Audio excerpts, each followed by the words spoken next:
Welcome back, where it's time now for Crunch Time, Inside the Octagon, presented by Red Rooster.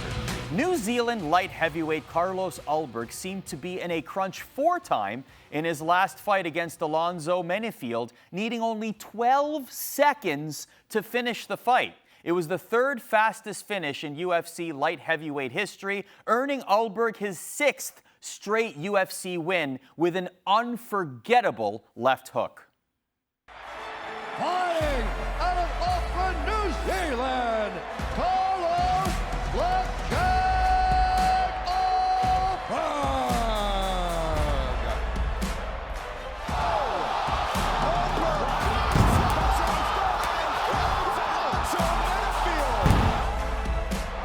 That is the third fastest finish in UFC light heavyweight history.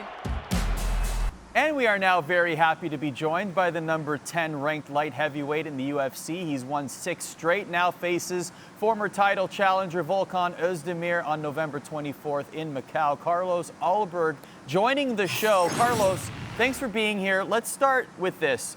You said recently you broke your toe in sparring. When something like this happens, how does that alter how you train and prepare for your fight? Not too much. I mean, it was only a minor injury, nothing too big. I was back on the mats a couple of days later, so it was just a small injury that kind of just healed up a lot faster than I anticipated. So we're good to go. We're all right. Well, as you've kind of progressed through your UFC career, you're fighting a tougher and tougher competition every time you step in there. Oezdemir obviously has a ton of experience, former title challenger, been in there with some of the best. What type of fight are you expecting coming into this one? I'm expecting an experienced Oezdemir. I think he's had a rapid rise in the UFC after his third fight.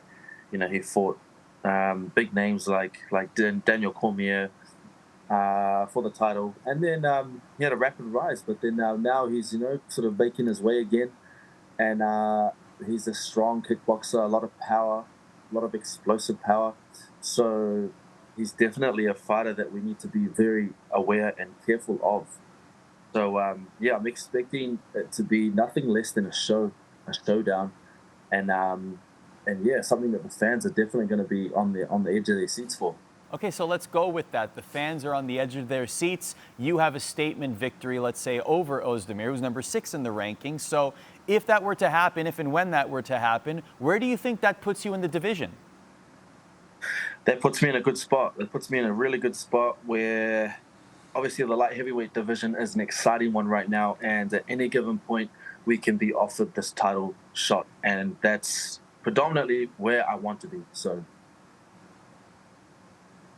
Well, with a win, would you say you could potentially throw your name in the mix, or were you expecting more of having maybe one more fight before getting that call up for a title shot potentially? Why not? Well, I'm in the UFC to make a lot of money, and I think for the easiest way or the best way for me that I believe is to get that title around my waist. So if I can get that title shot as soon as possible, then let it be. You've actually said recently that you've been studying Alex Pereira. Obviously, when he's the champion of your division, you're going to take notice. What kind of advantages would you say you have over him? I've always known that Pereira has very strong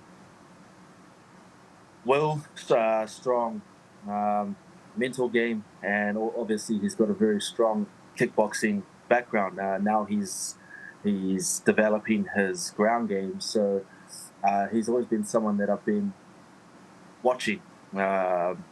Also, he's someone that's been fighting Israel in the past, and I've been preparing Israel for that as well. So I've been keeping an eye on him, and I think it's important to keep an eye on the guys on the come up, and also in the division. So eventually we'll definitely face each other.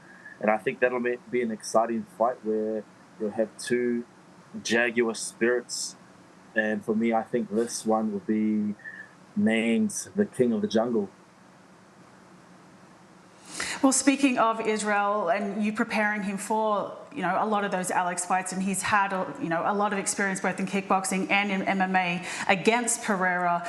Is that somebody that you kind of draw on when and if that time comes, and he's kind of helping you, kind of prep with some of the timing and the feeling and what he kind of felt like in there for when it's your time? Yeah, for sure. Obviously, Israel's had he stepped in the ring and the octagon with Pereira many times over. So to get the tips off Israel would be amazing. So working alongside Israel would definitely be a big help. Carlos, last one from me. You fought in China before. You're fighting in Macau now. I'm just curious, what does the acclimatization look like? Like getting there, getting settled? What are some of the things that you do in advance to be as comfortable as possible in the environment when you step into the octagon? Yeah, crazy. When I was fighting in China, we'd only have, say, 3 days to acclimatize and get ourselves ready for an event. So this time, luckily, we're able to acclimatize a little longer. So we'll be about a week out or just over a week out to prepare for this fight. So, yeah, it's nothing different, but I'd say it's a lot easier than trying to get ready while I'm in the States. So something that I've been used to. Well, this is going to be a very interesting fight at 205. Carlos Ulberg, Volkan Oezdemir, light heavyweight showdown, November 23rd in Macau. Carlos, thank you very much for your time. Thank you. All right, back on UFC Fight Camp, we got fight announcements for UFC 310 in December, Las Vegas, including 2 title fights.